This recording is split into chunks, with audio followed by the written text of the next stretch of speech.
France Maghreb 2. Au programme de ce grand forum avec cette question du jour, Emmanuel Macron attendu par des manifestants mercredi à Créteil, les ministres prêts à partir en région hier. Croyez-vous que le grand débat national est encore possible? Vous répondez oui ou non sur Facebook France Maghreb 2 ainsi que sur Twitter. Le grand forum FM2, c'est la récap comme tous les vendredis évidemment. Retour sur les faits marquants de l'actualité de la semaine, des cagnottes en passant par la mise en détention du boxeur de CRS et le point sur la situation en Syrie tout à l'heure. Sans oublier le zapping en fin d'émission, tout cela avec Tarek Mami et Faiza Ben Mohamed pour vous accompagner aujourd'hui jusqu'à 18h. LGF, le grand forum, merci d'être avec nous en direct sur votre radio jusque 18h. Comme chaque vendredi, évidemment, c'est la récap de l'actualité de la semaine pour une actualité encore très chargée à la veille d'un nouvel acte 9 pour des mobilisations, manifestations prévues demain. On aura largement évidemment le temps d'en parler. Pour nous accompagner, Faiza Ben Mohamed. Bonjour Faiza. Bonjour à tous, auditeurs, auditrices, monsieur Mami et Christophe. Bonjour cher Faiza, et bonjour Tarek Mami, comment ça va? Oui, très bien, bonjour cher Christophe, bonjour Faiza, cher Faiza, bonjour à toutes, bonjour à tous, bienvenue sur les ondes de France Maghreb 2. Pour prendre la parole, parce que le peuple a la parole dans cette émission, vous le savez, 01 40 33 9000, avec cette question que l'on vous pose aujourd'hui. Emmanuel Macron, cette semaine, qui a été attendu par des manifestants mercredi à Créteil, des ministres pris à partir en région hier. Croyez-vous que le grand débat national est encore possible, ce grand débat national qui devrait débuter mardi 15 janvier, qui a fait l'objet d'ailleurs d'une polémique en début de semaine avec le salaire de Chantal Joanneau, qui en était la présidente, et qui se retire en tout cas pour la gestion de ce débat, mais garde son poste et son salaire, à savoir 14 200 € bruts. Pas mal. Et on apprend dans la presse qu'un nouveau président a été nommé pour diriger ces débats. Pressenti. Ouais, pressenti, un proche du président Macron, puisque c'est lui en fait qui a organisé les castings pour les députés En Marche pour les législatives. Pas sûr que ça puisse garantir une certaine, indépendance du débat. C'est un ancien élu RPR chiracien. Et il a présidé de mémoire le fameux CESE, le Conseil économique, social, écologique, pendant des années. En tout cas, la question est posée aujourd'hui. Est-ce que ce grand débat est encore possible après toutes ces choses que l'on va évoquer, qui se sont déroulées, qui vont se dérouler probablement? Dans quelle ambiance finalement on va entamer les discussions? Tarek, ça paraît quand même assez mal barré, non? En France, on disait du 19e siècle jusqu'avant-hier, quand vous avez un dossier qui vous prend la tête, vous créez une commission, vous faites un rapport et vous regardez ce que vous pouvez faire avec ce rapport. Aujourd'hui, la pression sociale, politique, le délitement, et il faut le dire et le répéter, de la classe politique, aujourd'hui, il n'y a pas de politique. Aujourd'hui, vous avez un président qui s'appelle Monsieur Macron. Vous avez une dame qui a beaucoup de notoriété, mais pas beaucoup d'efficacité économique jusque-là, c'est Madame Le Pen. Vous avez Monsieur Mélenchon, donc je dirais rien sur lui pour ne pas vexer ses admirateurs. Et autour de ça, il n'y a rien. Et donc, d'habitude, quand il y avait des crises ou quand il y a des crises sociales, il y a toujours les syndicats qui ont été rejetés par le président Macron, qui interviennent dans l'arène et qui, à certains moments, au bout de 15 jours, 3 semaines, deviennent un espèce de relais entre la société civile, le gouvernement, l'État et les partis politiques. Aujourd'hui, il n'y a plus rien. Donc, on est rentré depuis le 17 novembre dans un dialogue de sourds. Donc, le gouvernement tiendra son débat avec ou sans contradicteur, et aura pour lui, entre guillemets, deux choses. La première, c'est l'ordre républicain qui fait revenir un petit peu les personnes de plus de 50 ans, même quand elles ne sont pas contentes, dans l'ordre social. La preuve, les 3 derniers sondages font remonter le président Macron entre 1 point et 7 points, ce qui est énorme dans la crise. Et le deuxième, c'est que le gouvernement pourra dire, moi, j'ai entendu, j'ai fait le débat, et voilà les propositions, et maintenant, il faut voir quelles propositions on retient. Je pense que c'est une course de vitesse lente pour le gouvernement, rapide pour les Gilets jaunes, rapide parce qu'ils voudraient obtenir le maximum des choses, mais sincèrement, je vois pas ce qu'ils peuvent obtenir. Et lente pour le gouvernement, parce que le gouvernement compte, même s'il le dit plus aujourd'hui, sur l'essoufflement, la fatigue et le fait que les gens n'auront pas de l'argent pour tenir 3-4 mois pour faire les voyages du samedi, et surtout en espérant que le déclenchement de la campagne électorale des européennes autour de début mars, donc il reste 4 semaines à tenir, tu vois, 4 samedis, que les gens commenceront à reparler, en tout cas en tant que parti politique, de cette chose, et que la veille des européennes, même s'il y a des gilets jaunes, le lendemain il y a un résultat, et pour peu que le parti du président n'arrive pas derrière le Front National et derrière la France Insoumise, il pourra toujours créer une présence, et s'il arrive deuxième, il pourra même engueuler les Insoumis et dire qu'il a retrouvé une légitimité. Une question que j'ai à vous poser. Voilà un petit peu, Tarek. à mon sens, je veux dire. Ouais. Et aujourd'hui, plus personne de raisonnable ne doit ou ne peut dire voilà comment ça va se passer. Parce qu'à chaque fois qu'on prévoit quelque chose, c'est le contraire. Ou en tout cas, c'est une vision différente qui s'applique. Ce que je ne comprends pas, et peut-être que Faiza peut répondre à cette question avant vous, cher Tarek, et aux auditeurs, si vous êtes invité à participer, je vous donne quand même les résultats du sondage. 80% pensent que non, le débat ne peut pas... 80% des auditeurs de France Maghreb 2. Bien sûr, sur Facebook et sur Twitter, c'est à peu près grosso modo les chiffres qui reviennent. Donc vos amis des grandes radios et de grandes télés n'ont pas posé ce genre de questions, ils préfèrent poser les questions sur des choses qui n'existent pas. Alors, sur le fait, vous avez fait référence tout à l'heure à Marine Le Pen et Jean-Luc Mélenchon. Moi, il y a une question que je me pose. On voit tout ce gouvernement, Marlène Schiappa et compagnie, qui tapent sur Mélenchon. À tort ou à raison, je ne sais pas. Par contre, attendez. Non, mais par contre, rien du tout sur Marine Le Pen qui elle monte dans les sondages. Mais votre réponse est dans votre question et votre question est dans votre réponse. Je laisse Faiza intervenir. Non mais pourquoi s'acharner sur Mélenchon alors que Mélenchon lui ne gagne pas dans les sondages, ne monte pas dans les sondages alors que Le Pen monte elle. On va la faire simple, Christophe, pour que tout le monde aille entre les mains de Madame Le Pen et que le gouvernement vienne à la veille de cette élection ou d'une autre pour dire encore une fois. Vous avez le choix entre Le Pen et Macron. Oui, mais à force de jouer à ce jeu-là, ça peut être dangereux. Hein. Oui, mais oui, exactement. Je crois que Monsieur Mamie a raison. C'est beaucoup plus facile d'appeler un pseudo barrage républicain quand vous avez comme candidat en face de vous Marine Le Pen, parce que ça prend toujours une dimension un peu émotionnelle. On se dit là, c'est le Front National, tout ça. Elle est beaucoup plus diabolisée dans l'opinion publique que Jean-Luc Mélenchon, même si Jean-Luc Mélenchon s'est livré à un certain nombre de dérapages sur ces derniers mois et même pendant la campagne présidentielle et au moment des résultats. Ce sera beaucoup plus simple de faire monter le Front National, de laisser le Front National monter, peut-être pas de le faire monter directement, mais de le laisser monter pour pouvoir ensuite dire nous sommes la seule alternative au fascisme. Ouais, sauf que, comme je le disais, je le répète, à force de jouer à ce jeu-là, ça finit toujours peut-être un jour par se retourner contre. On ne fait pas la jour, politique. Ils vont jouer contre leur camp à faire bah ça. Oui, évidemment. Et ça, c'est pas propre à la politique de Macron et son gouvernement. Ça fait des années que ça dure, et particulièrement d'ailleurs avec les socialistes qui ont vraiment fait le jeu du Front National pendant de nombreuses années. Vous voulez dire que Macron est socialiste? Je sais pas ce qu'il est. Franchement, on a du mal à détecter ce qu'il est. Mais alors, autre question. C'était une boutade, cher Christophe. Autre interrogation, j'imagine. Autre interrogation, quand on voit les discours, par exemple, d'Édouard Philippe ce lundi, qui a placé le curseur sur le tout sécuritaire. Quand on entend Marlène Schiappa qui parle d'ingérence étrangère dans le mouvement, qui n'hésite pas à parlant de la cagnotte concernant le boxeur, à dire qu'il faut identifier les donateurs. Quand on voit, attendez, oui, mais quand on voit tous ces membres du gouvernement, on dirait qu'ils ne cherchent absolument pas l'apaisement. Ah bah ça c'est autre chose, mais et qui cherchent peut-être à faire augmenter, j'allais dire, peut-être, allons savoir, et d'ailleurs c'est ce qui revient sur les réseaux sociaux, à essayer peut-être de faire intégrer dans nos têtes l'instauration de la loi martiale.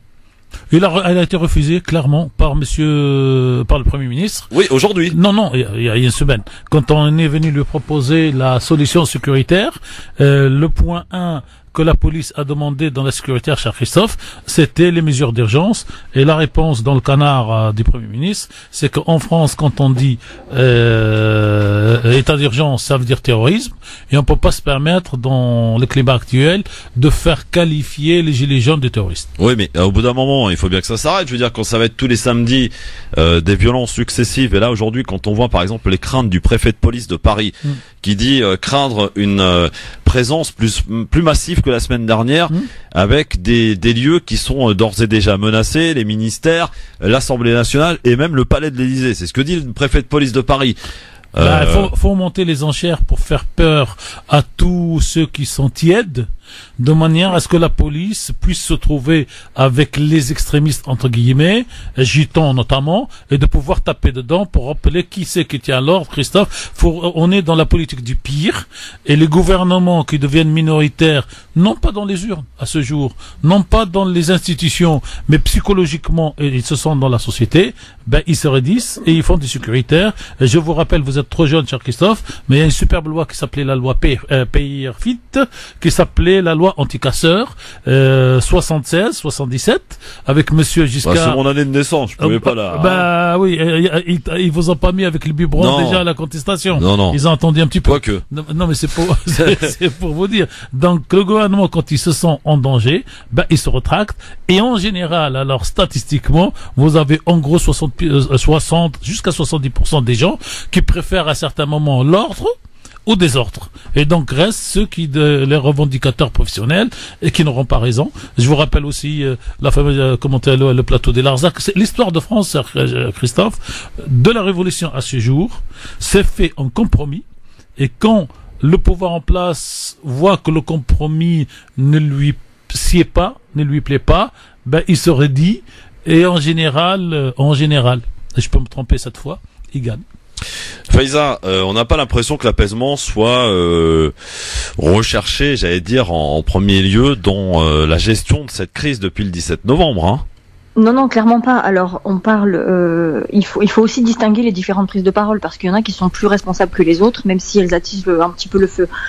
Marlène Schiappa met de l'huile sur le feu, remet une pièce dans la machine tous les jours, quotidiennement, avec un comportement qui n'est pas digne d'une secrétaire d'État. Les propos d'Édouard Philippe. Après, j'ai envie de dire, il est un peu dans son rôle. Il est Premier ministre, il est là pour faire respecter l'ordre, avec le ministère de l'Intérieur évidemment, mais il est là pour emmener un message. Ensuite là, il y a eu il y a quelques heures, même pas en début d'après-midi, une nouvelle prise de parole de Christophe Castaner qui a été diffusée sur le média Brut, média en ligne.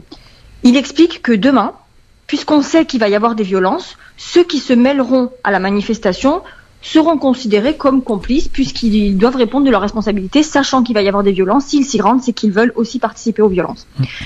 C'est là qu'on est en train d'interroger une espèce de responsabilité collective et en même temps, on fait monter la sauce parce qu'on sait très bien qu'avec ce type de propos, on va accentuer la défiance et les gens vont pas se dire « Ah, attendez, le ministre de l'Intérieur, il nous a dit vaut mieux pas qu'on soit complice. » Non, les gens, ils vont continuer à y aller et je crois que l'intérêt du gouvernement, c'est d'essayer de diaboliser un petit peu les casseurs, de faire croire qu'ils sont des millions, même si on sait qu'ils ont été par certains endroits seulement quelques petites dizaines et qui sont quand même faciles à repérer. Ça a l'air d'être vraiment la stratégie du gouvernement de faire peur à tout le monde, de venir nous dire que les ministères sont menacés, que l'Élysée est menacé, pour décourager les gilets jaunes. Finalement, j'ai l'impression que ils sont en train de nous vendre une manifestation de casseurs, même plus une manifestation de gilets jaunes. Oui. Alors avec cette question, Christophe, que je vous pose comme moi, celui qui interroge ou vous qui répondez, qu'est-ce que c'est qu'un apaisement dans la situation actuelle en France? Bah, en tout cas, c'est pas des déclarations que l'on entend. Donc c'est quoi l'apaisement? Des déclarations sécuritaires à tout va, des petites phrases de dérapage de Marlène Schiappa, de provocation, on est d'accord de sur Castaner qui n'arrête pas aussi de dire. On est d'accord. Voilà. Qu'est-ce que ces gens-là? C'est tout sauf ça, en tout cas. Qu'est-ce que ces gens-là devraient dire? Oh, ils ferment leur gueule? Ou qu'est-ce qu'ils devraient dire? Non, mais moi, je pense que déjà que la secrétaire d'État à l'égalité femmes-hommes, elle devrait se taire, oui, effectivement. Ouais, déjà, premièrement, c'est pas son travail, ne serait-ce que de maintenir l'ordre, c'est pas son travail. Et elle devrait vraiment laisser la place à ceux qui sont concernés par ce débat. Elle l'est pas. Son ministère ne l'est pas, en tout cas. Après, je sais que si vous posez la question, Monsieur Mamie, c'est parce que c'est très difficile de répondre à ça. Peu importe. Moi, je pense et je soutiens les revendications des gilets jaunes. Moi aussi. Les premières, en ce qui me concerne, tellement de temps à répondre. en ce qui me concerne, les premières revendications, c'est-à-dire ces hausses, d'un côté qu'il faut annuler vraiment, Oui. et donner Oui. un pouvoir d'achat pour que les gens puissent vivre de leur travail. Sur ces deux points, j'ai toujours été d'accord. Sur le reste, je me pose des questions. Et je vous laisse répondre, excusez-moi.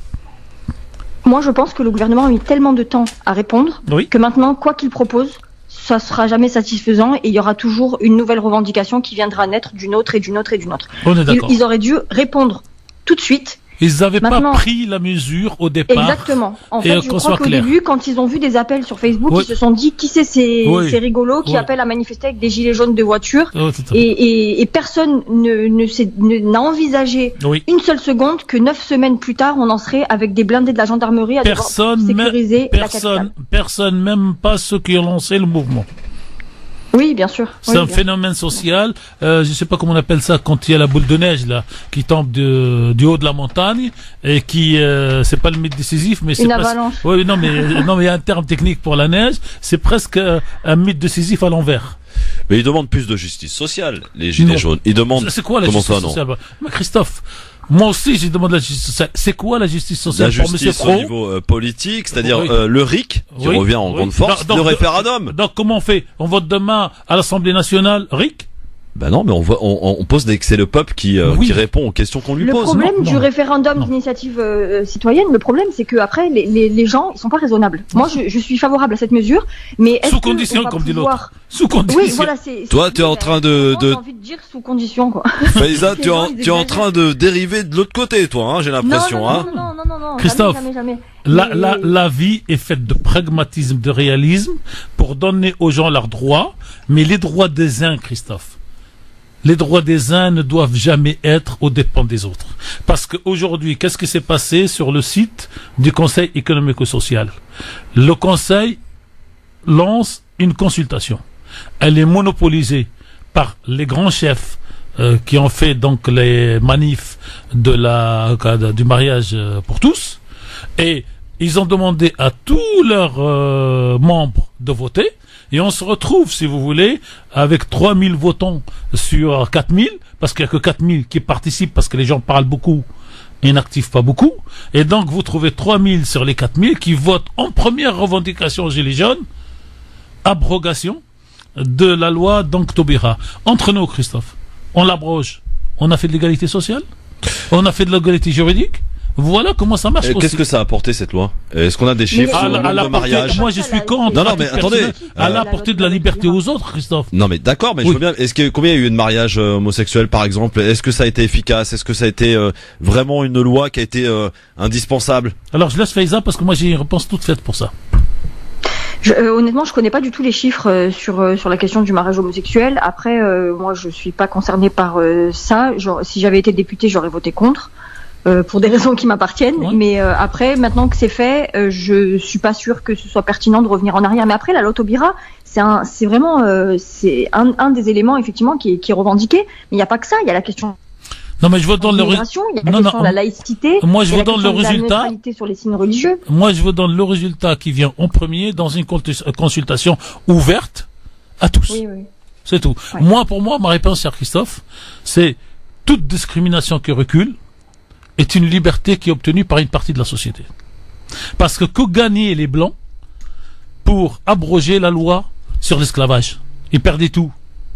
Est-ce que parce que si on était là en France en 1848 et si on était blanc, on tiendrait le même raisonnement et du cas ça change?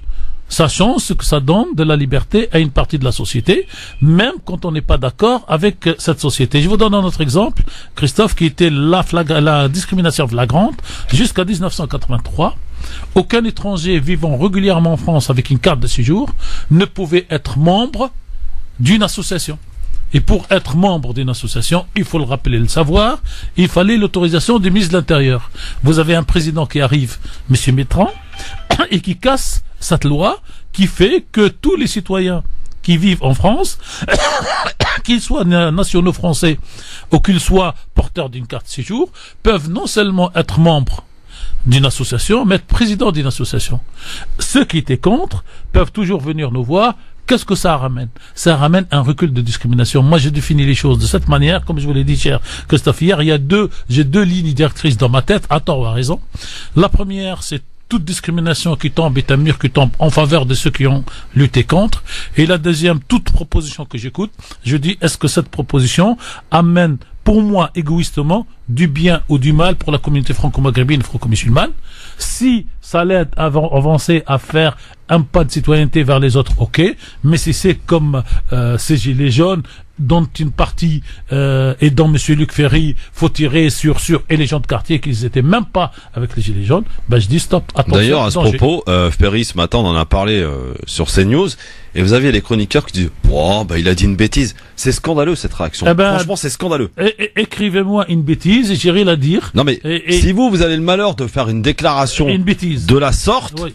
Demain, on vous tombe dessus. Vous vous appelez Dieudonné. Ou Faiza Ben Mohamed, qui est très décriée sur les réseaux sociaux. Elle est pas décriée, elle est jalousée. C'est pas la même chose. C'est plus de la jalousie, à mon avis, à ce stade, c'est, non, c'est de la jalousie qu'on transforme en haine. Ça devient de l'obsession de la, d'ailleurs, son fan, bien, hein. Ça tombe bien, mon papier aujourd'hui, pourquoi tant de haine? Oui. Alors, Faiza, si tu as le malheur de dire ce genre de truc sur Twitter, par exemple, mais alors là, j'imagine même pas ce qui va t'arriver. Sauf moi, un jour, je vais te raconter une anecdote. Tu vois, un jour, j'ai posté sur ma page Facebook, je crois que c'était en 2013 ou en 2014. Oui. J'ai écrit je ne suis pas féministe et il n'y a pas d'égalité homme-femme. J'ai écrit ça, mais j'ai écrit ça sans expliquer ce que, en fait, sans argumenter. Mais je suis désolée, mais il n'y a pas d'égalité homme-femme, sinon il n'y aurait pas de ministère pour l'égalité homme-femme. Donc c'est que ça n'existe pas. Enfin, c'est quelque chose qu'on n'a pas encore réussi à faire pour le moment, que ce soit en France ou dans les sociétés maghrébines. Et ben figure-toi que ce post que j'ai effacé au bout d'une semaine, ça fait peut-être 2 ans qu'il circule dans les sphères d'extrême gauche pour dire que je suis homophobe, misogyne, anti-femme, machin. Et enfin, je trouve ça assez symptomatique de ce qui se passe maintenant. C'est-à-dire que nous, si on va dire voilà, militants de l'islamophobie, franco-maghrébins, musulmans, quand on va poster une bêtise, parce que en l'occurrence là pour moi c'était une bêtise, j'aurais pas dû le formuler de cette manière et j'aurais dû surtout expliquer. Vous auriez juste quand on écrit une bêtise et elle nous suit toute notre vie. Vous auriez juste dû rajouter entre parenthèses physiquement et vous auriez réglé tous les problèmes. Sofiane Lakhdari est avec nous. Salut Sofiane. Salut Christophe, salut Tarek, salut Faiza, salut tout le monde. Bonjour Damas. Bonjour cher Tarek, moi je voulais rebondir sur ce que c'est l'apaisement. Oui, allez-y. Moi personnellement, je vois quand j'entends le Bernard Griveaux ou quand j'entends Madame Schiappa, vraiment je ne vois en aucun cas l'apaisement. Et pour moi l'apaisement. Mais ça on l'a dit. Mais qu'est-ce qu'on dit comme phrase d'apaisement dans une situation comme aujourd'hui? Mais surtout qu'on est en train de préparer, qu'on est en train de préparer le débat à partir de ce mardi, afin de pousser les gens à y croire à cette idée, malgré que Monsieur Griveaux a dit, malgré que les débats, on changera pas de cap et on changera pas de ligne de conduite. Alors en vérité, ils utilisent plus le mot cap. Ils l'ont oublié depuis 3 semaines. Ils l'ont avalé le mot cap. Il n'y a plus personne qui dit on garde le cap. C'est terminé. Mais est-ce qu'il a dit que normal après les débats on va pas changer de ligne? Il a expliqué que la ligne globale sur laquelle le président Macron a été élu ne sera pas changée. Global. Et ça, c'est des propos qui ne servent pas à l'apaisement, en vérité. Donnez-moi ma réponse d'apaisement pour que je l'envoie à Griveaux, à M. Macron, pour leur dire voilà ce qu'il faut faire. Signer Sofiane Lakhdari. Quand même. Il a un peu oui. Parce non, mais je suis d'accord avec lui. Que en fait, ils vont retenir certainement que les propositions qui les arrangent et qu'ils auront eux-mêmes sélectionnées. Moi, je crois pas une seule seconde qu'ils vont écouter toutes les revendications des Gilets jaunes. S'il y en a certaines avec lesquelles qu'ils ont envie de mettre à la poubelle, ils vont pas se gêner de les mettre à la poubelle. Donc je crois sincèrement que ce grand débat, il est déjà plié d'avance. Bah oui. Alors, la phrase d'apaisement, mon ami Sofiane.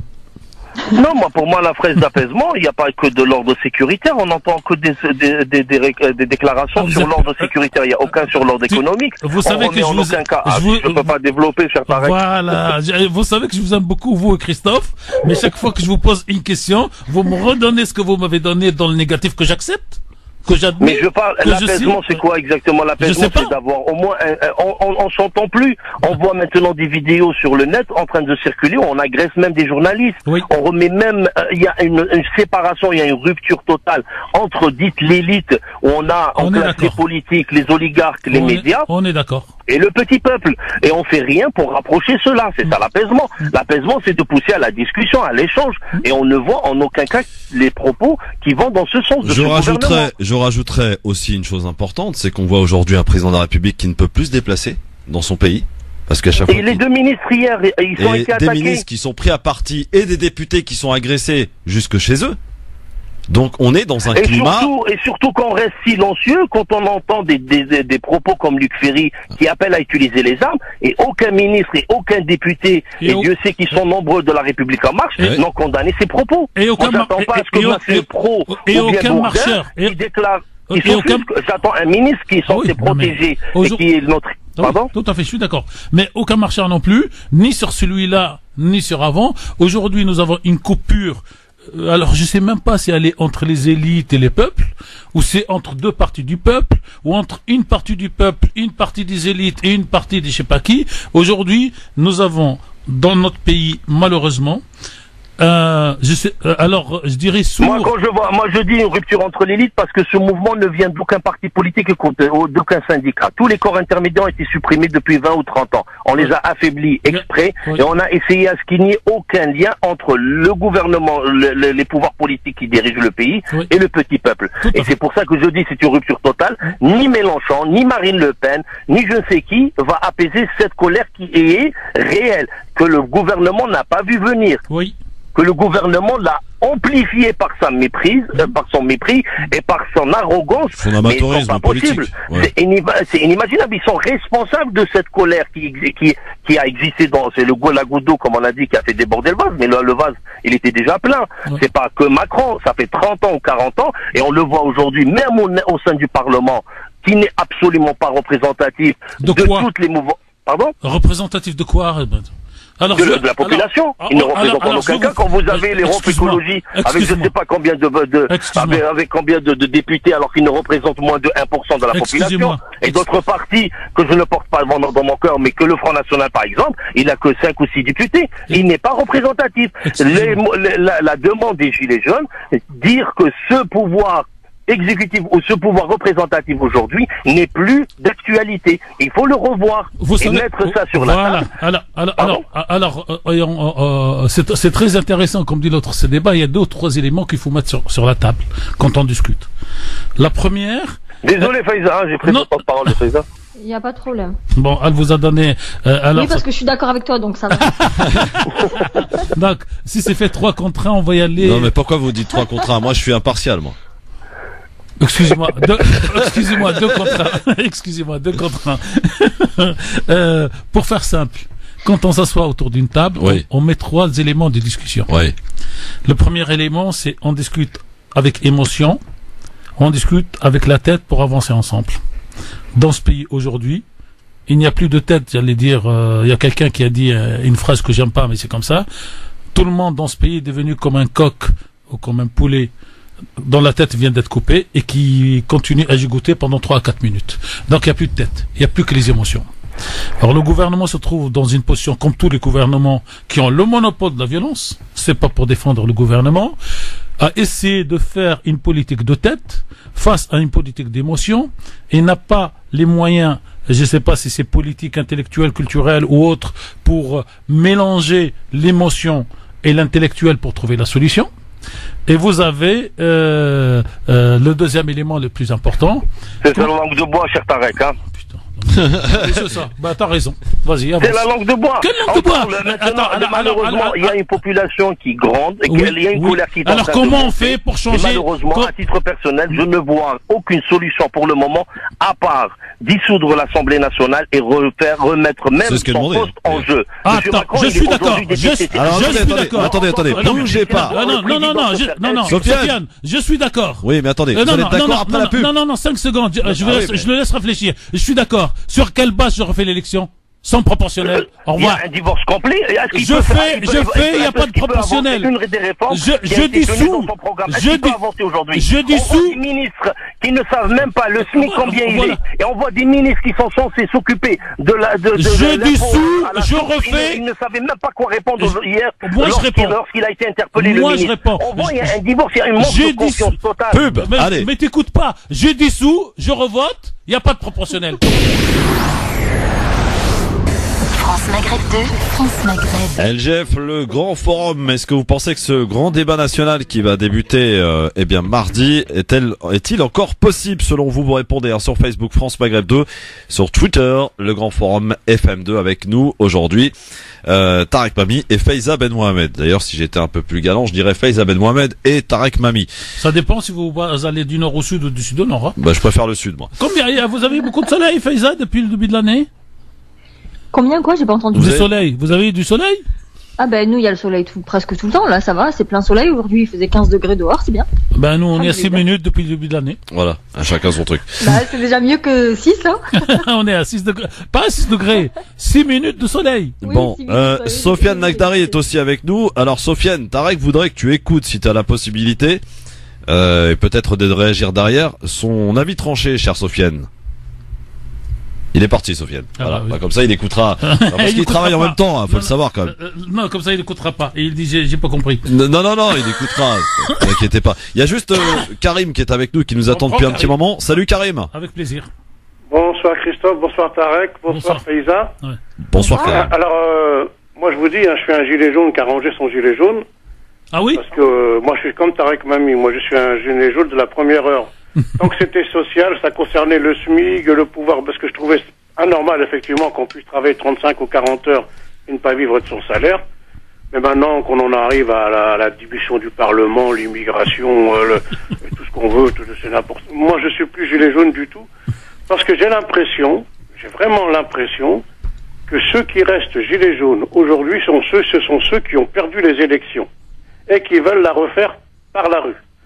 Et moi, j'ai pas envie, j'ai voté Macron, j'ai pas honte de le dire, non pas par conviction, mais parce que je préfère le capitalisme au fascisme, pour une simple raison, c'est que le capitalisme me permettra de le critiquer, le fascisme ne me permettra jamais.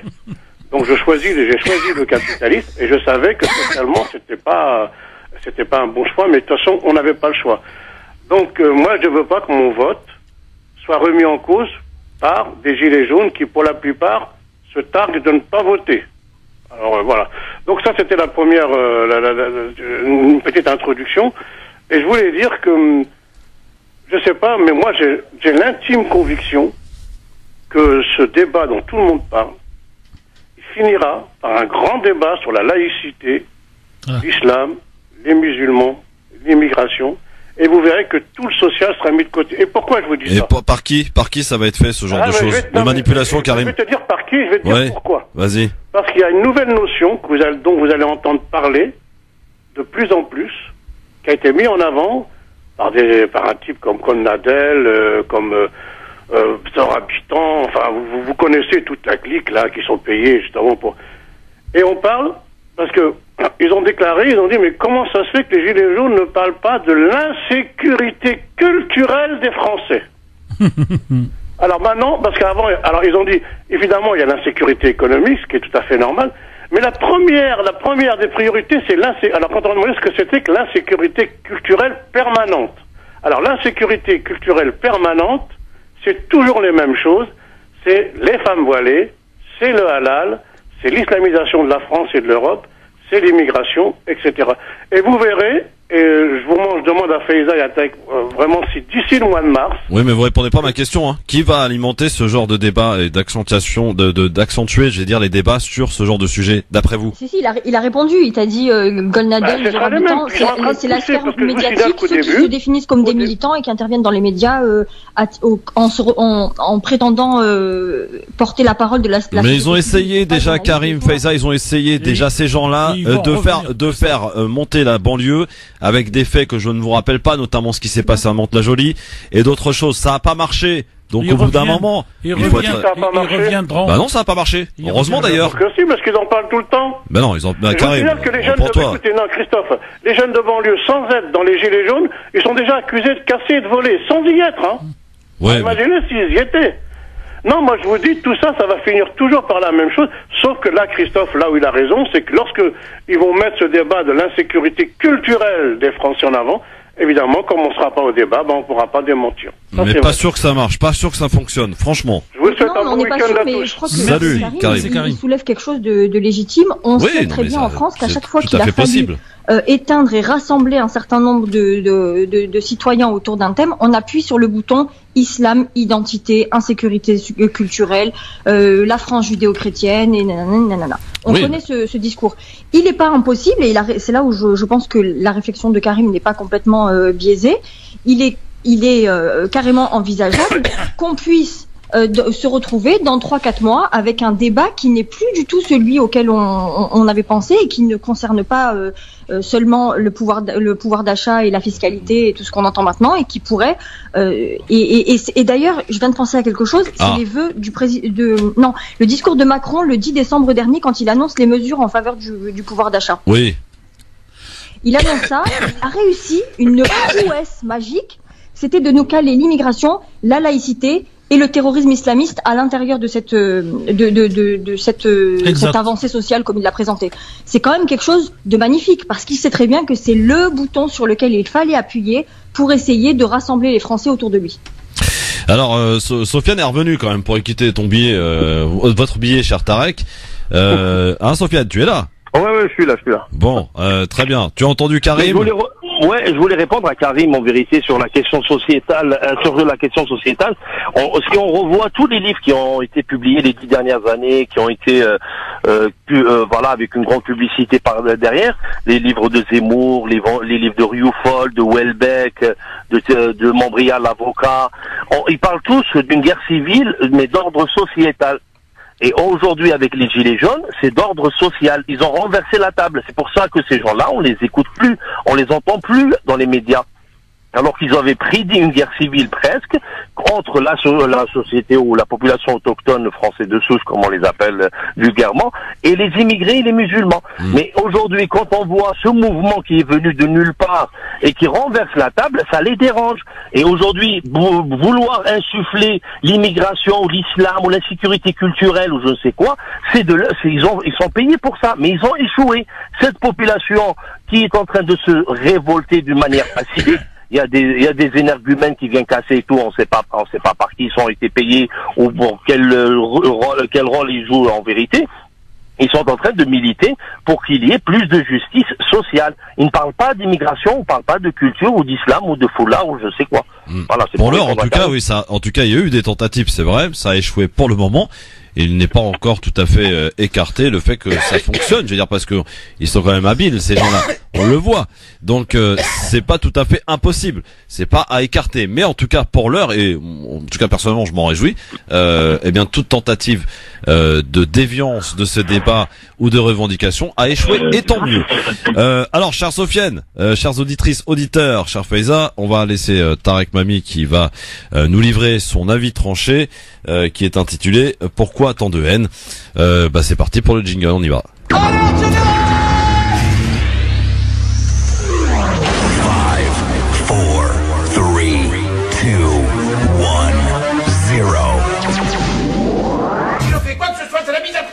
Alors piétinez-moi, allez-y. Alors Tarek Mami, pourquoi tant de haine?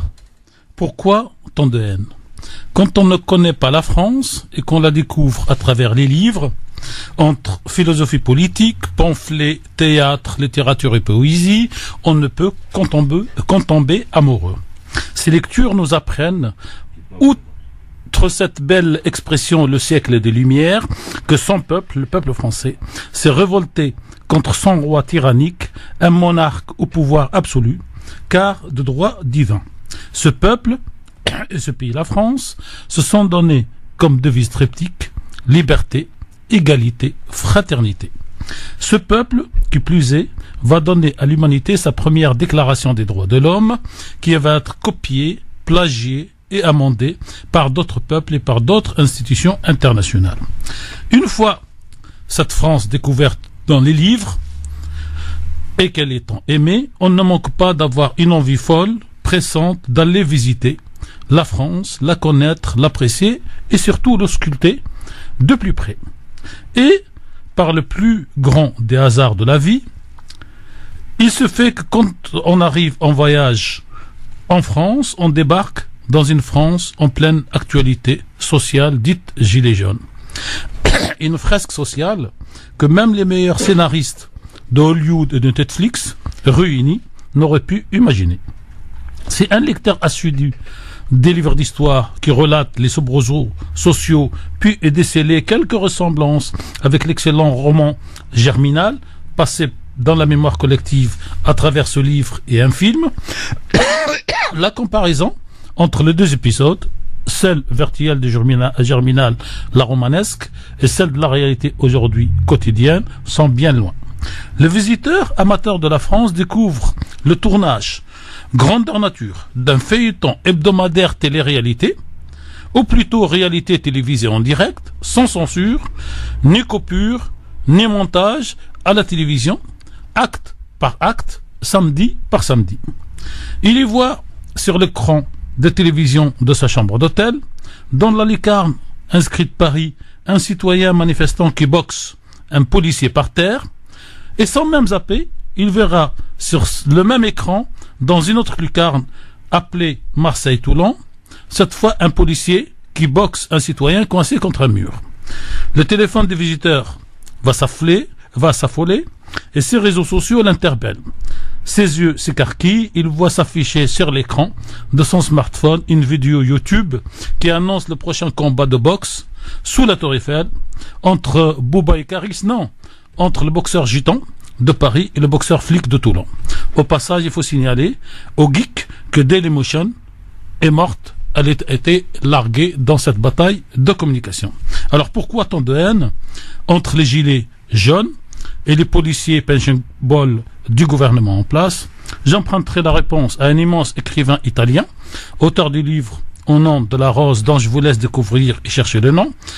Il nous dit: les réseaux sociaux ont généré une invasion d'imbéciles à qui ils donnent le droit de parler à des légions d'idiots qui auparavant ne parlaient qu'au bar, après un verre de vin, sans nuire à la communauté nationale, et qui maintenant ont le même droit sur le réseau de parler qu'un prix Nobel de la paix sur sa spécialité. Appelons ça l'invasion des réseaux par les imbéciles, et le drame, c'est que Internet a promis pour nous tous, qu'on le veuille ou pas, le fou du peuple qui devient le chef du peuple. Fort de cette tribune et de cette critique des réseaux sociaux, le visiteur décide de quitter la France et de la redécouvrir dans les livres en se disant, somme toute, qu'il serait mieux de lire les livres d'histoire que de se retrouver au milieu de fous qui s'insultent sur les réseaux sociaux et entre boxeurs croisés. Merci, cher Tarek. Sofiane? Oui, j'écoute. Alors, ça y est, c'est fini là. Alors, ton avis? Avec un grand intérêt. Je me rappelle pas du titre de livre de Tarek, mais je doute que c'est Umberto Eco. Il adore cet écrivain. Ah, ça, aux auditrices, auditeurs de chercher après. Hein, mais, voilà, bon. Donc, pourquoi tant de haine? Il a répondu, Tarek, d'après toi, Sofiane? À 60-65%, pas 90%. Bon. Il y a tellement de choses qui se sont déroulées dans ce pays et dans ce monde qu'aujourd'hui, nous sommes en train de... Moi, à titre personnel, je vois que c'est un nouveau monde qui est en train de s'installer. Est-ce que c'est voulu? Ça vient comme ça? C'est un cycle de la vie où on est en train de vivre. Certains rappellent les années 30 de cette société. Je sais pas ce que c'est vrai, c'est pas vrai, où on va. Une chose est sûre, qu'on est dans un bouleversement qui est vraiment profond et que malheureusement pour le moment, le gouvernement qui est actuel ne voit pas les choses de cette manière-là. Merci Sofiane. Allez. Je vais garder Sofiane, laisser peut-être Faiza réagir si elle veut, et j'aurai une question à poser à Sofiane. Ah, parce qu'il y a Mohamed aussi qui est avec nous, faut qu'on le prenne. Faiza, réaction? Moi, je suis plutôt d'accord avec surtout la fin du billet, parce que je considère, comme Sofiane parlait d'un espèce de nouveau monde, et je crois sincèrement que les réseaux sociaux, alors ils sont un formidable outil pour un certain nombre de choses, et je les utilise moi quotidiennement pour mes actions, pour mon travail, pour mon militantisme et tout. Mais les réseaux sociaux, je crois ils doivent être vus aussi comme un danger pour notre société. Les discussions de comptoir, les menaces de mort, les analyses à 2 centimes faites par des gens qui parlent sous pseudo, qui ont le même poids, Monsieur Mamie le rappelait, qui ont le même poids finalement quand tu fais un tweet, toi, sur un sujet que tu connais pas, tu vas écrire n'importe quoi, et ton tweet, il va peut-être être repris des milliers de fois, alors que tu n'y connais rien, tu as dit des bêtises, et un prix Nobel sur son domaine de compétences, et ben lui peut-être qu'il sera pas repris, qu'il n'aura pas le même écho. Je crois qu'ils sont un formidable outil de démocratie, mais ils sont aussi un danger. Bon, question pour Sofiane, Tarek. Est-ce que si on n'avait pas les réseaux sociaux, est-ce qu'on serait dans la situation des Gilets jaunes aujourd'hui si on était 10 ans en arrière? Non. Moi j'aurais dit, est-ce qu'il n'y avait pas les réseaux sociaux, Ben Ali serait parti. Hey, tu t'appelles Ali ou tu t'appelles Salah? Alors je vais te parler dans la langue de la chicha dialectale là. Moi je te pose la question Gilets jaunes. Ben Ali il a dégagé, c'est une bonne chose. Même si son... Excuse-moi. Non, excuse-moi. Même si son dégagement a été le fruit de manipulation des réseaux sociaux, point à la ligne. Donc je reviens à mes Gilets jaunes. Est-ce que si on n'avait pas les réseaux sociaux aujourd'hui, est-ce qu'il y a 10 ans, on aurait les Gilets jaunes dans la configuration d'aujourd'hui? Toujours le monopole de l'information entre les mains des 9 oligarques qui ont la majorité de la presse. Merci pour la réponse. On te mettra à jouer. On te mettra joueur de basketball dans un terrain de football. Merci Sofiane. Merci Sofiane. Mohamed est avec nous pour la petite référence. Vous avez fait le combat Boubacaris. Vous avez bien dit parce qu'effectivement il aura lieu le 5 avril, mais pas en France, à Bruxelles. Ah oui. Ouais. Ah ben, ils ont peur de Gilets jaunes. Parce que le MMA est interdit en France. Parce que le MMA est interdit en France. C'est ça qui est interdit? Le MMA est interdit en France. Et c'est quoi le MMA? C'est un sport de... En fait, si vous voulez, c'est... il n'y a pas de règles. On se tape dessus. Il n'y a pas de règles, tout est... avant, on appelait ça la boxe arabe. Oui, mais la boxe arabe, comme le MMA, est interdit en France. Donc, ça se passera à Bruxelles pour un combat des plus commerciaux. Franchement, je me refuse de tomber là-dedans. C'est de la... Excuse-moi, je vais pas employer ce terme, mais c'est vraiment bidon. Mohamed, il est parti Mohamed. Bah oui. Qui nous excuse, 01 40 33 9000 évidemment pour prendre la parole en direct. Alors, le gouvernement qui se mobilise tous azimuts pour tenter d'apaiser, mais pour l'instant ça n'a pas l'air de réussir. Le débat oui, le n'importe quoi non, a déclaré le ministre chargé des collectivités territoriales Sébastien Lecornu. C'était hier matin. Tiens, il est sorti d'où celui-là? Oui, lors d'un déplacement dans les Hautes-Alpes, déplacement au cours duquel d'ailleurs il a par ailleurs eu quelques échanges houleux avec des gilets jaunes. Dans la même veine, la réaction du ministre de l'Intérieur Christophe Castaner. Il a tenu hier à apporter son soutien aux forces de l'ordre et après l'épisode que l'on évoquait de l'agression commise par l'ancien boxeur, donc Christophe Détinger. Écoutez, Christophe Castaner, c'était hier. Si certains ont à ce point perdu le nord, qu'ils ne savent plus de quel côté se trouvent la justice et le droit, et en viennent à penser qu'il serait bon de subventionner la violence, de récompenser la brutalité, de rémunérer l'outrage, moi je sais que les bras des défenseurs de notre liberté chérie, c'est vous. Christophe Castaner, donc le ministre de l'Intérieur, oui, qui rend hommage aux forces de l'ordre.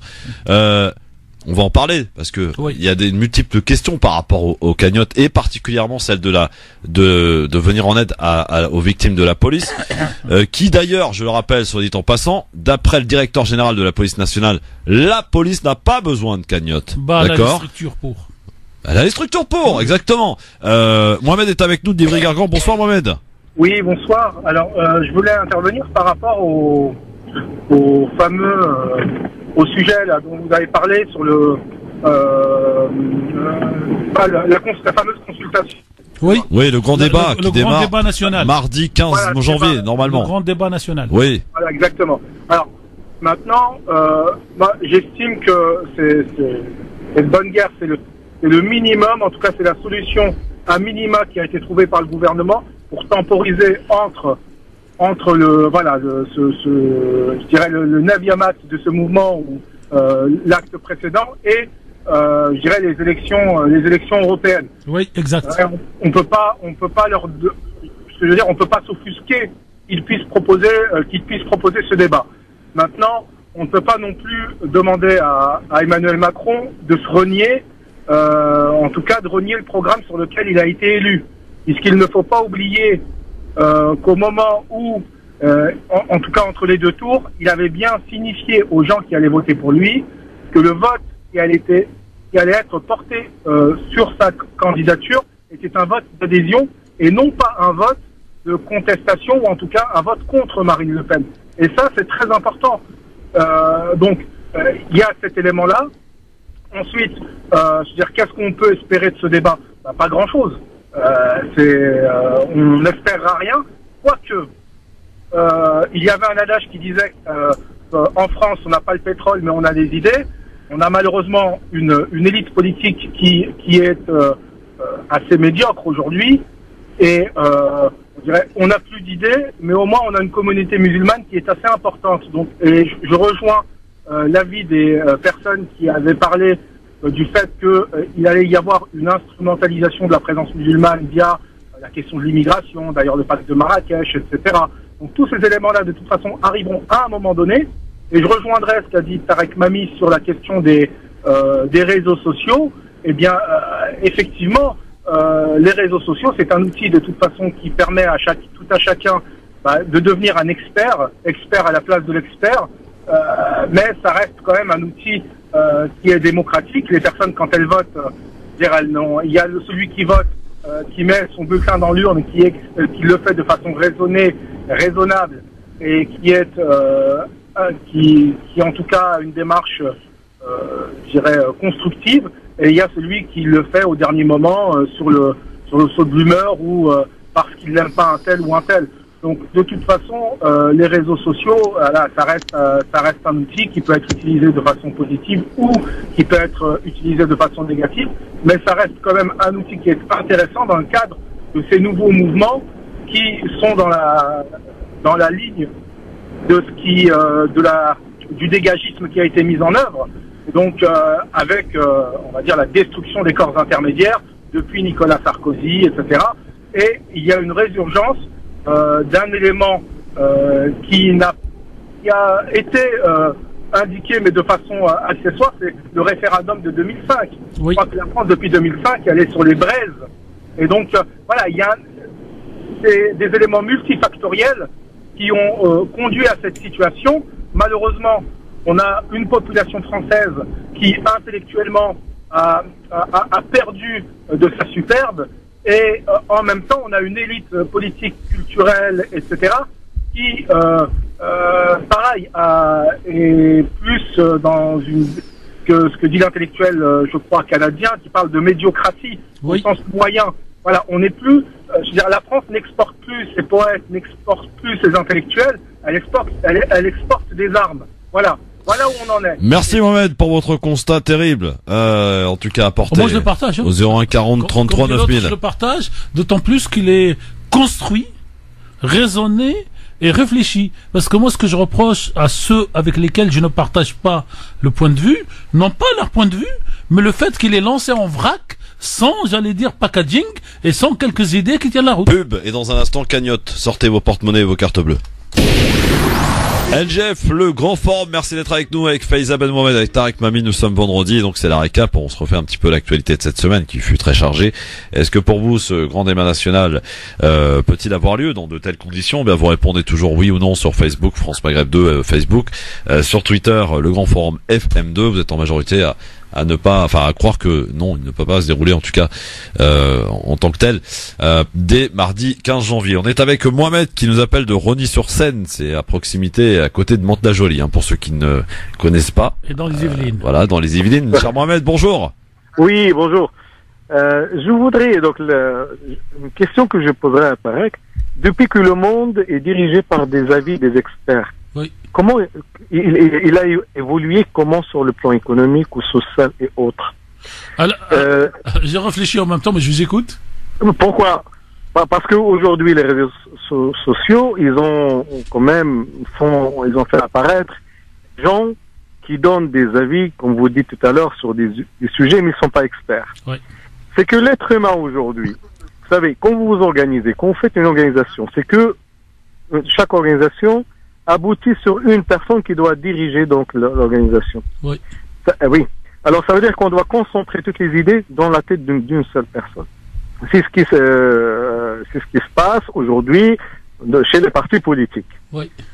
Alors quand le guide vous dira ou le responsable vous dira on arrête, tout le monde doit arrêter. Si on vous demande de continuer, tout le monde doit continuer. c'est plus facile de faire donc la pression sur une personne que de faire la pression sur plusieurs personnes différentes. Ce qui ne relève en rien la ce que je dirais chez les gilets jaunes, ils sont diversifiés. Donc, il y a, la dernière fois, je vous ai entendu parler, est-ce que la communauté maghrébine est représentative dans ce mouvement ou pas? Je pense qu'elle l'est, même par son silence. Vous savez, c'est pas parce que on ne dit rien qu'on n'est pas concerné par le problème. C'est qu'aujourd'hui, vous avez des gens qui parlent, qui essayent de dire quelque chose. Et on a en face une élite qui essaie de décrédibiliser ces gens-là. Malgré la diversité des gilets jaunes, je crois la commande ou la demande, elle est claire. Aujourd'hui, tout repose sur le problème de la survie. Je crois que pour un énarque, pour quelqu'un, une élite, elle peut comprendre. Mais comme ils ne sont pas dans la situation, pour eux, c'est quelque chose qui qui vient du ciel ou de Mars. Cette question de survivre, la question de pouvoir d'achat. Comment voulez-vous parler avec quelqu'un qui n'a pas le problème de pouvoir d'achat? Il l'a jamais connu. Comment voulez-vous qu'il vous réponde? Ce qui me renvoie sur le débat social qui va s'ouvrir. Le débat national. Le débat national. Je vous en prie. Oui. Comment voulez-vous qu'il aboutisse si vous êtes face à des personnes, vous leur parlez d'un problème qu'ils ne connaissent pas? Pour illustrer la difficulté, quand vous dites à quelqu'un une baguette coûte 1 euro, elle est très chère pour moi, lui, il n'a jamais acheté sa baguette. Comment voulez-vous qu'il se rende compte que, effectivement, une baguette, ça coûte 1 euro, et pour certaines personnes, c'est difficile. Et je pense que le débat national n'aboutira à rien du tout, mais c'est une stratégie, une tactique, une ruse, justement pour calmer l'ardeur des gilets jaunes. Pourquoi? Parce que les gilets jaunes, ils ont compris que les partis politiques qui ont perdu la main depuis des années et que la goutte qui est venue qui a fait déborder le vase, pour que les jeux... Ah, on a perdu Mohamed. En tout cas, très intéressant, Mohamed. Merci beaucoup, cher Mohamed, de Rony sur scène. Voilà, c'est ça. Rony sur scène. Ouais. Rony sur scène. Exactement. En tout cas, pour cette... Ah tiens, Majoubi, vous connaissez Majoubi? Bah, il aime le luxe, mais surtout quand c'est pas lui qui paye. Il avait une voiture de 35 000 euros, il a préféré une autre à 55 000 euros. Tranquille. Bon. Écoutez, voilà. Est-ce que vous avez vu la blague qui est venue derrière? Non, j'ai pas vu la blague, non, mais franchement, ce genre de blague, ça... Alors, la première blague, c'était une blague raciste. Ouais. C'est normal, il achète ça pour qu'il aille frimer avec au bled l'été. Ouais. Non, mais, voilà, parce qu'il faut aller, je suis pas sûr qu'il aille souvent au bled comme ça. Non, mais, faut pousser le bouchon jusqu'au bout. Ouais. Et la contre-boutade qui est venue du bled, du Maroc, d'ailleurs, qui lui dit, faut que vous sachiez, monsieur le Français, que ce genre de voiture n'a pas de valeur ici au Maroc, puisqu'aujourd'hui tout le monde achète américain, japonais et chinois, et que vous conseillerez à votre ministre qui garde la voiture française chez lui. Voilà ce que ça donne aussi ces réseaux sociaux. Et donc on part d'une réalité et que tout le monde doit critiquer parce que le gouvernement ne doit pas faire ça, et on se retrouve dans des blagues racistes et des blagues antiracistes. Bon, alors, les cagnottes, on en parle un petit peu parce que ça a été lancé en faveur pour des policiers blessés lors des manifestations des Gilets jaunes. D'abord été lancé pour le boxeur de Paris. Oui, bien sûr, oui. Non, mais c'est bien toujours de rappeler l'histoire, parce que c'est une réaction. Non, mais pourquoi vous me laissez pas finir? Parce que cette cagnotte est arrivée comme un écho à une autre cagnotte lancée, en début de semaine, qui a dû être fermée, car elle faisait polémique. Cagnotte en soutien 122 000 de Christophe Détageur, boxeur qui a frappé 2 gendarmes, rappelons-le, samedi à Paris. L'initiative en faveur des forces de l'ordre, elle, connaît un vrai succès. Elle a dépassé hier les millions d'euros, et c'est le président de la région sud, Alpes-Côte d'Azur, vers chez toi, Faiza, qui en est à l'initiative. Renaud Muselier, écoutez ce qu'il dit. C'est votre président, quoi. Ouais, écoute Faiza, ton président. C'est vraiment un soutien aux forces de l'ordre pour dire maintenant, arrêtez de tout casser. Arrêtez ce désastre urbain, manifestez si vous le souhaitez, c'est votre droit le plus grand, mais respectez la République, respectez les biens de la République, laissez la liberté de travailler dans un pays où on doit ramener ce respect des autres. Tous ceux qui ont, dans le cadre de leur action au service de l'État, qui ont perdu un membre de leur famille ou qui ont été incapables de travailler, enfin en ITT, se doivent d'être eux récompensés par cette cagnotte populaire française qui est à leur disposition. Renaud Muselier, donc président de la région Provence, Alpes, Côte d'Azur, ancien ministre également, rappelons-le. Alors, elle pose problème cette cagnotte, parce que rappelons quand même, Tarek, à juste titre, que les policiers sont tout à fait pris en charge par l'État, que c'est nos impôts d'ailleurs qui payons leur salaire et compagnie. Idem pour les pompiers et compagnie. Idem pour les professeurs. Oui, absolument. Non, et idem pour les médecins. Quand on voit une somme faramineuse comme 1,5 million, je crois qu'on en est à 1,5 million, après ça, tu me dis si je me trompe. Oui, on en est à 1,5 million. 1,5 million. Et quand on voit par exemple que la cagnotte a grimpé de 200 000 ou 300 000 euros en pleine nuit, entre 2h et 4h du matin. Et quand on voit une capture d'écran à l'appui, qu'il y a des personnes qui ont donné 14 fois. Voilà. Bon. Ils ont le droit ou pas? Je sais pas s'ils ont le droit. En tout cas, ils ont pu le faire. Mais quelle est l'utilité de cette cagnotte quand on y rajoute les propos du directeur général de la police nationale qui dit la police n'a pas besoin de cagnotte. C'est de la gnognotte tout ça. Et aujourd'hui, vous avez ce monde politique et médiatique et certains éditorialistes qui surfent là-dessus, qui a tenté de décribiliser celle en l'occurrence ouverte en début de semaine.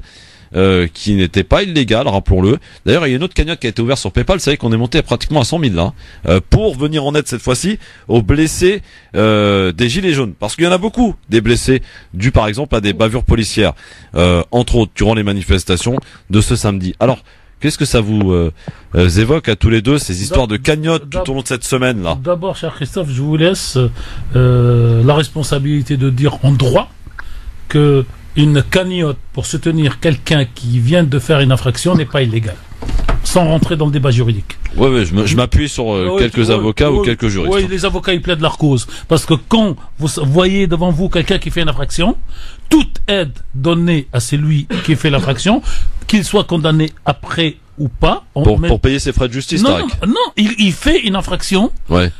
Toute aide en droit pur. Hein. Je ne plaide pas. L'aide à l'infraction est une complicité. Oui, et donc de soutenir aussi les policiers qui tabassent. Non, je reviens de l'autre côté. Pas tomber dans les excès de langage comme le gouvernement. Voilà.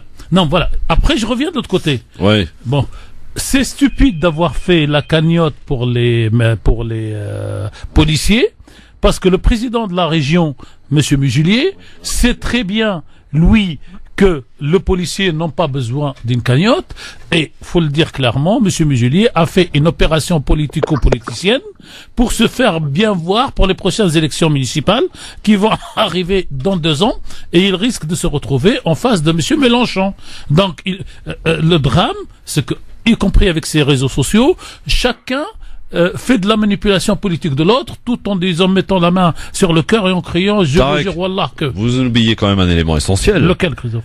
Par rapport au boxeur qui a boxé les CRS, oui. La présomption d'innocence, vous en faites quoi? Oui, mais dites-nous, la présomption d'innocence. La présomption d'innocence, Christophe. Parce qu'il n'a pas été jugé pour l'heure, hein. Oui, bon. Donc, tant qu'il n'est pas jugé, il est innocent. Alors, je rentre dans la logique juridique parce que je voulais pas rentrer dedans. Non, mais moi, je m'appuie sur ce qu'on nous répète à chaque fois. Non, mais on vous répète. À tort ou à raison, mais selon les personnes concernées. Moi, je signe pour la présomption. Alors, donc il est innocent. Oui. Donc cette cagnotte est légale.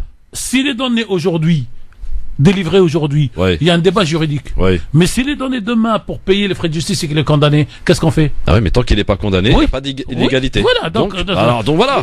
Mais de toute manière, attendez, il y a quelque chose qu'il faut quand même préciser, c'est que effectivement la loi interdit les collectes et interdit de récolter de l'argent pour payer des amendes et des condamnations et tout ce qui peut être inhérent à des intérêts qui pourraient être versés aux parties civiles, tout ça. Voilà. Tout ça, on peut pas. Mais ce que disait la cagnotte, je sais pas si vous avez lu le texte de la cagnotte, c'était en soutien à Christophe et à sa famille. Il a été à aucun moment fait mention de l'éventuel financement d'une amende qui serait infligée pour les violences. C'est pas ce que disent. Moi, je l'ai pas lu, hein. Je suis clair. Moi, je l'ai lu. Non, il y a juste mais je vous fais confiance. En soutien à Christophe Détinger et sa famille. Et je vous fais confiance. Mais c'est pas ce que disent les avocats. C'est un détournement de Litchi parce que la cagnotte ne dit pas qu'il va financer les frais de justice. C'est Litchi qui a décidé que elle serait utilisée pour les frais de justice uniquement. Et quelques avocats qui ont dit que c'est pas illégal. Oui. Voilà. Ok. Donc, et ça aussi, c'est. Pourquoi c'est illégal ou pas, Tarek? Franchement, de venir en aide à quelqu'un et sa famille. Voilà, on parle pas de frais de justice, là, oublions. Voilà, si on parle pas de frais de justice, on peut donner son argent à qui on veut. Et même si on parle de frais de justice, présomption d'innocence, pardon. Non, vous pouvez pas tout mélanger. Exactement. Vous pouvez pas tout mélanger, Christophe. Voilà, mais après, il faut aussi préciser autre chose. Voilà. C'est que si on a le droit d'ouvrir une cagnotte pour aider la famille, Litchi a le droit, c'est mentionné dans l'obligation d'utilisation, de suspendre ou d'annuler la cagnotte de manière unilatérale pour des raisons qui leur appartiennent. Donc en fait, même quand nous on avait dit, je sais qu'on l'a dit mercredi dernier, ils ont fermé illégalement la cagnotte. En fait, on a fait un excès de langage parce que c'était pas illégal la fermeture, ils avaient le droit de la faire. C'est dans les CGI, les conditions générales. Voilà. Christophe, par contre, je vais aller plus loin que vous. Ce boxeur est condamné, incarcéré et condamné définitivement. On ne peut pas empêcher les gens de lui envoyer des mandats pour qu'il vive. Bien sûr. Bon, vous voyez le lien. Donc après, c'est l'interprétation. On lui donne l'argent pour l'avocat et donc on est complice de ce qu'il a fait. On donne de l'argent à sa famille aujourd'hui et à lui demain en prison une fois condamné et c'est légal. Alors moi je vais aller encore plus loin que vous. Donc tous ceux qui ont donné pour la cagnotte des policiers sont aussi complices de cette violence policière qui se manifeste de samedi en samedi et qui demande donc à la police de taper davantage. Voilà, je vais aller aussi sur ce terrain-là. Attends, d'ailleurs, je vais vous rappeler quelques chiffres.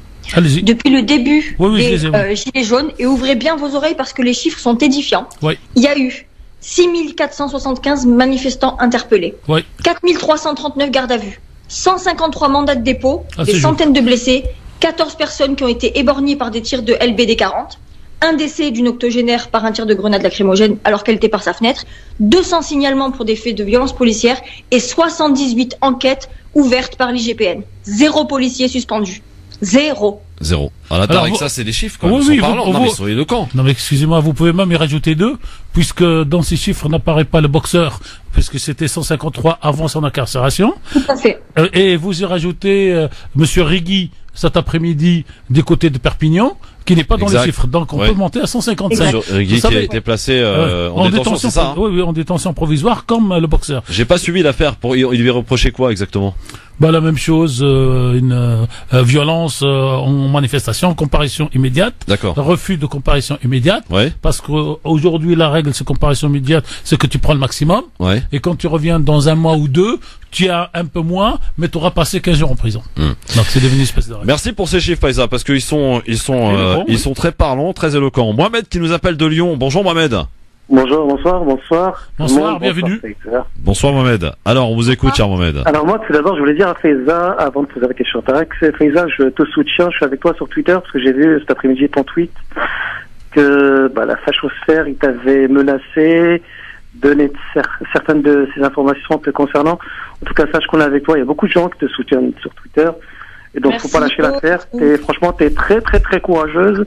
Tu es là où certaines donneraient leur âme, en l'occurrence chez RMC, souvent tous les matins.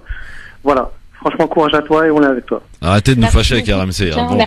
Merci pour les mots et le combat continue. Après, ça reste Twitter, comme l'a dit tout à l'heure M. Mamie. Oui, mais à partir du moment, et Mohamed, j'en profite que tu ouvres la parenthèse pour également apporter tout notre soutien à Faïza. À partir du moment où il y a des informations personnelles, type l'adresse, des menaces sur les enfants, là, ça devient plus ça devient plus acceptable. Très grave. Moi, quand j'ai vu son tweet cet après-midi, j'étais vraiment. On peut ne pas être d'accord avec quelqu'un.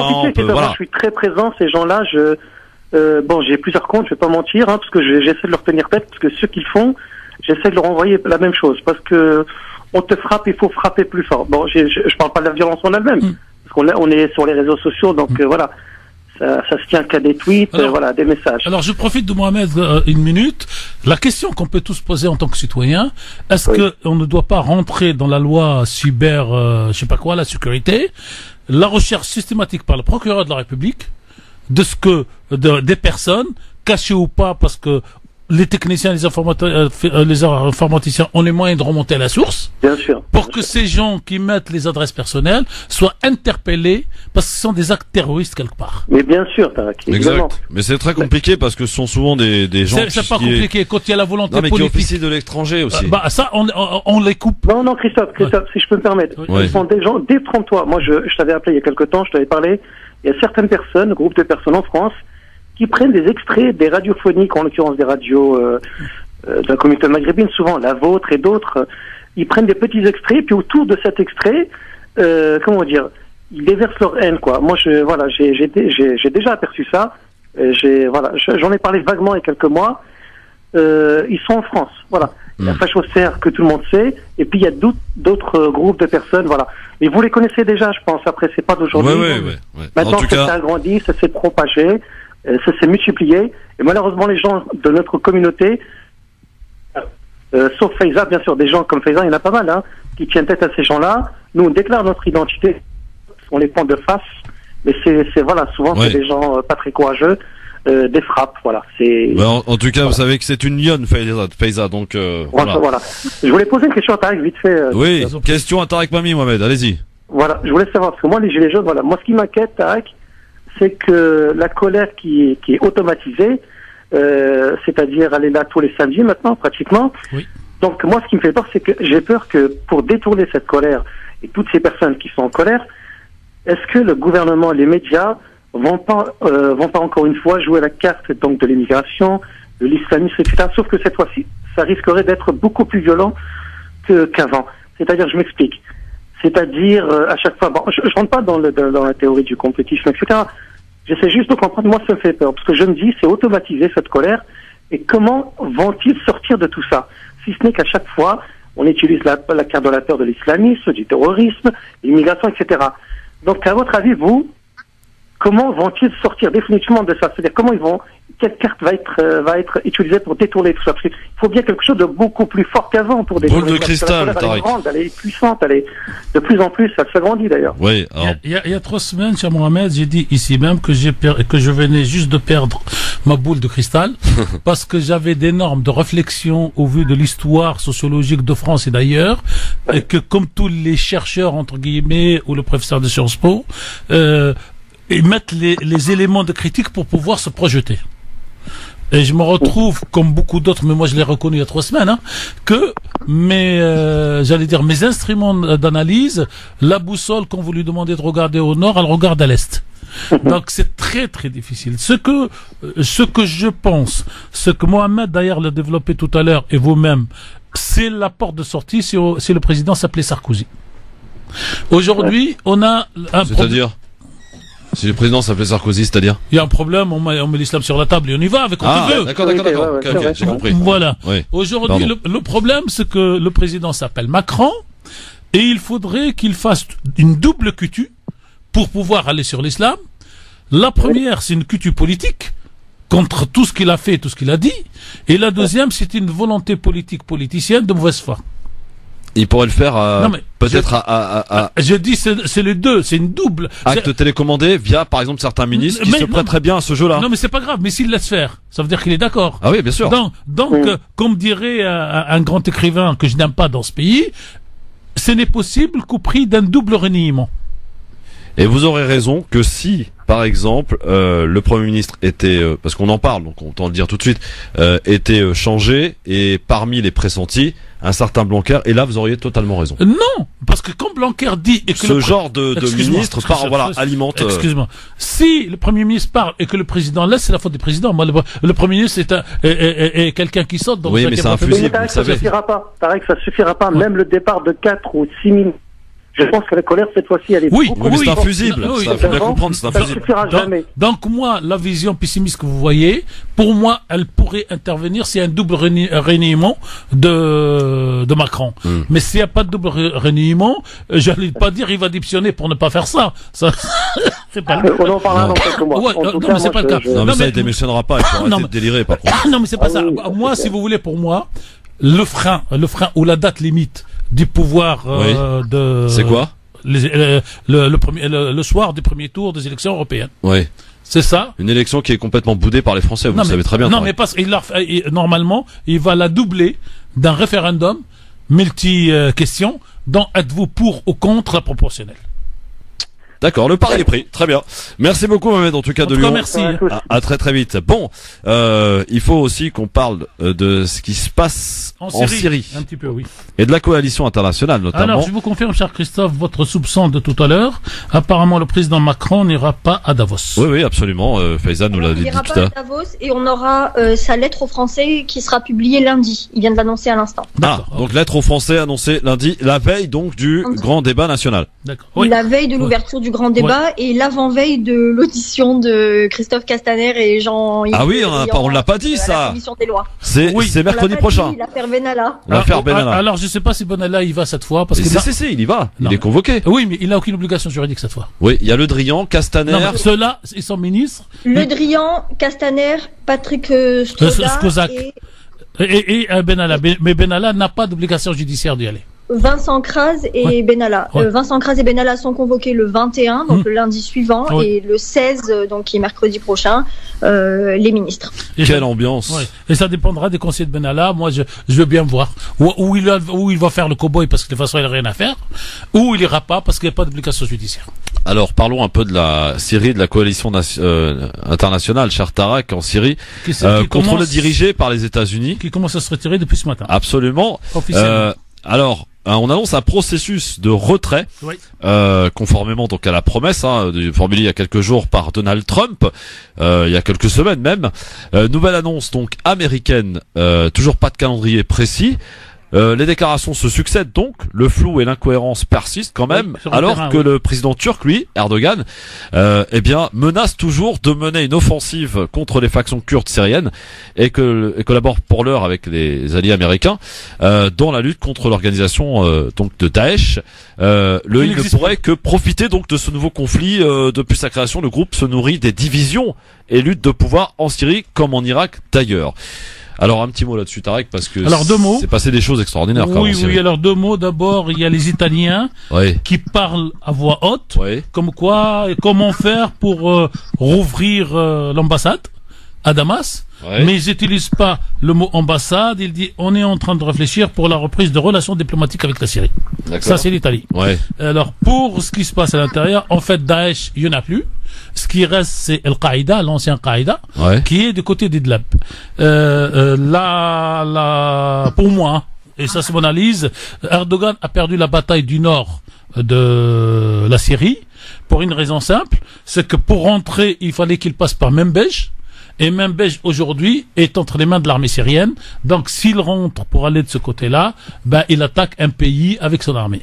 Donc il lui reste le côté d'Elbeb de l'autre côté, donc qui est à l'ouest de Membej, mais de ce côté-là, parce qu'il y a effectivement les Kurdes encore armés et l'armée syrienne n'est pas encore arrivée jusqu'à là-bas, mais il a perdu la partie d'accès du côté d'Idlib, parce qu'en fait, il a très bien joué en termes de tactique, mais pas en termes de stratégie, en obtenant de Poutine le fait que ce soit lui qui règle le problème de la région d'Idlib. Pourquoi? Parce que Idlib comportait 3 grosses factions, donc l'ancienne Qaïda transformée, le groupe Zenki, qui est le groupe pour faire simple, parce que ça m'énerve de tourner autour du pot, c'est les Turcs habillés en syrien, et un 3e groupe qui lui navigue entre les deux. Et le groupe turc habillé en syrien a été dégagé par Al-Qaïda il y a 2 jours. Donc aujourd'hui, Al-Qaïda contrôle toute cette partie et surtout toutes les entrées pour aller à Afrin. Hier, ils avaient proposé donc aux Turcs habillés en syrien d'aller vers Afrin et ce matin, ils ont fermé cet accès. Donc aujourd'hui, cette partie qui est à l'est de la frontière, à l'est alors du nord de la Turquie, mais à l'ouest de la région de Hatay. Aujourd'hui, elle est fermée à la Turquie. Reste l'autre côté donc de l'Euphrate, et c'est très très difficile. Et ce qui s'est passé hier, en réalité, il donne les moyens politiques et militaires à l'armée syrienne d'aller à Idlib. Et si elle remonte de ce côté-là d'Idlib, elle risque de se retrouver en face de l'armée turque qui est sur son territoire. L'armée turque occupe 3 villes ou 3 petites régions en Syrie. Oui, Elbeb, Azaz et Afrin. Pour résumer de la situation donc qui existe. Et ça bouge toutes les heures. Oui, ça bouge toutes les heures, parce effectivement. Parce que moi je suis sur les 3 sites militaires des 3 parties et ça gagne 5 km. Et ça en perd 10. Voilà. Et Idlib, aujourd'hui, en tout cas Al-Qaïda, occupe 5% du territoire syrien. Les 95 autres sont entre les mains de l'armée syrienne et entre les mains des Kurdes. Pub et zapping pour finir. France Maghreb 2, France Maghreb 2. Rapidement, mesdames, messieurs, pour terminer cette émission, cher Tarek, nous avons un monsieur qui est avec nous pour nous parler d'une convention qui va se dérouler. Alors, c'est pas pour tout de suite, c'est le 19 février. 16. Le 16 février. Et pour nous en parler, donc, c'est Mohamed. Ah, bonsoir. Allô? Mohamed El Wadoudi. El Wadoudi, comment allez-vous, mon cher monsieur El Wadoudi? Ben ça va très bien, un peu froid. Bon, alors, dites-nous, qu'est-ce qui va se passer en 1 minute, s'il vous plaît, parce qu'on est un peu pressé par le temps. Où ça va se dérouler? De quoi allons-nous parler?